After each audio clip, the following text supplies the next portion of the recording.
ನಮ್ಮ KGF BGML ಗಣಿಯಲ್ಲಿ ಕೆಲಸ ಮಾಡ್ತಾ ಇದ್ದಂಥ ಕಾರ್ಮಿಕರಿಗೆ ಸುಮಾರು 25-30 ವರ್ಷಗಳಿಂದ ಹೋರಾಟ ಮಾಡ್ತಾಯಿದ್ರು. ನಮಗೆ ಪೊಸಿಷನ್ ಸರ್ಟಿಫಿಕೇಟ್ ಬೇಕು, ಹಕ್ಕುಪತ್ರ ಬೇಕು ಅಂತೇಳಿ. ಅವರು ವಾಸವಿದ್ದಂಥ ಮನೆಗಳಿಗೆ ಸುಮಾರು 2800 ಕಾರ್ಮಿಕರಿಗೆ ಸನ್ಮಾನ್ಯ ನರೇಂದ್ರ ಮೋದಿಯವರ ನಾಯಕತ್ವದಲ್ಲಿ ಇಂದು ನಮ್ಮ ಗಣಿ ಸಚಿವರಾದಂಥ ಪ್ರಹ್ಲಾದ್ ಜೋಶಿರವರು ಬಂದು ಇವತ್ತು ಇವರೆಲ್ಲರಿಗೂ ಸುಮಾರು 25-30 ವರ್ಷದಿಂದ ಏನು ಕಾಯ್ತಾಯಿದ್ರು ಅವರ ಕನಸು ಇವತ್ತು ನನಸಾಗಿದೆ. ಅದಕ್ಕೋಸ್ಕರ ನಾನು ಪ್ರಹ್ಲಾದ್ ಜೋಶಿ ಸಾಹೇಬರಿಗೆ, ಸನ್ಮಾನ್ಯ ನರೇಂದ್ರ ಮೋದಿಜಿಯವರಿಗೆ ಇದಕ್ಕೆ ಹೆಚ್ಚಿಗೆ ಒತ್ತಡ ಹಾಕಿದಂಥ ನಮ್ಮ ಸ್ಥಳೀಯ ಭಾರತೀಯ ಜನತಾ ಪಾರ್ಟಿಯ ಎಲ್ಲ ಮುಖಂಡರುಗಳಿಗೆ ನಾನು ಧನ್ಯವಾದಗಳನ್ನು ಹೇಳೋಕ್ಕೆ ಇಷ್ಟಪಡ್ತೀನಿ.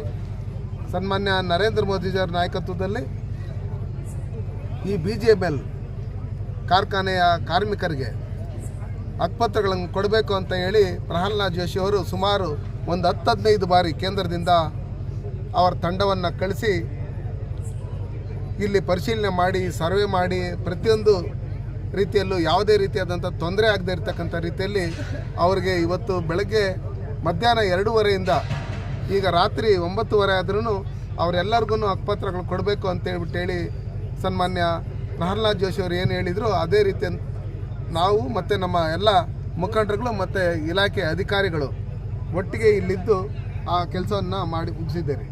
ಇನ್ನು ಏನು ಸ್ಥಳೀಯವಾಗಿ ಒಂದು ಪ್ರವಾಸೋದ್ಯಮ ಇಲಾಖೆಯಲ್ಲಿ ಒಂದು ಗೋಲ್ಡನ್ ಸಫಾರಿ ಇದು ಮಾಡಬೇಕಂತೇಳಿ ನಾವು ಬೇಡಿಕೆ ಇಟ್ಟಿದ್ರಿ.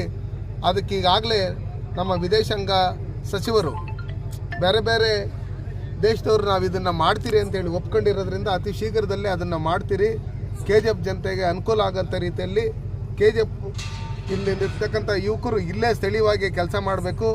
ಇಲ್ಲಿರ್ತಕ್ಕಂಥ ಏನು ಸುಮಾರು ಜನ ನಮ್ಮ ಮೈನಿಂಗ್ ಏರಿಯಲ್ಲಿ ಮನೆಗಳು ಕಟ್ಕೊಂಡಿದ್ದಾರೆ, ಅವ್ರಿಗೂ ಅನುಕೂಲ ಆಗೋಂಥ ರೀತಿಯಲ್ಲಿ ಅವ್ರಿಗೆ ಯಾವುದೇ ರೀತಿಯಾದ ಮನೆಗಳಿಗೆ ತೊಂದರೆ ಕೊಡದೇ ಇರತಕ್ಕಂಥ ರೀತಿಯಲ್ಲಿ ನಾವು ಕೆಲಸ ಮಾಡ್ತೀರಿ ಅಂತೇಳಿ ಇವತ್ತು ಪ್ರಹ್ಲಾದ್ ಜೋಶಿ ಸಾಹೇಬರು ಹೇಳಿರೋದ್ರಿಂದ KGF ಜನತೆ ಇವತ್ತು ಹಕ್ಕುಪತ್ರಗಳು ಕೊಡ್ತಾ ಇದ್ದಂಥ ಸಂದರ್ಭದಲ್ಲಿ ಅವರು ಎಲ್ಲರೂ ಸನ್ಮಾನ್ಯ ನರೇಂದ್ರ ಮೋದಿಯವ್ರಿಗೆ ಒಳ್ಳೇದಾಗಲಿ, ಪ್ರಹ್ಲಾದ್ ಜೋಶಿ ಅವ್ರಿಗೆ ಒಳ್ಳೇದಾಗಲಿ, ನಿಮಗೂ ಒಳ್ಳೇದಾಗಲಿ ಅಂತೇಳ್ಬಿಟ್ಟು ಹೇಳಿ ಅವರು ಹಲವಾರು ವರ್ಷಗಳಿಂದ ಎಷ್ಟೋ ಜನ ಇವತ್ತು ವಯಸ್ಸಾಗಿದೆ, ಎಷ್ಟೋ ಜನ ತೀರೋಗಿದ್ದಾರೆ ಅಂಥವ್ರು ಅವ್ರ ಕುಟುಂಬದವರೆಲ್ಲ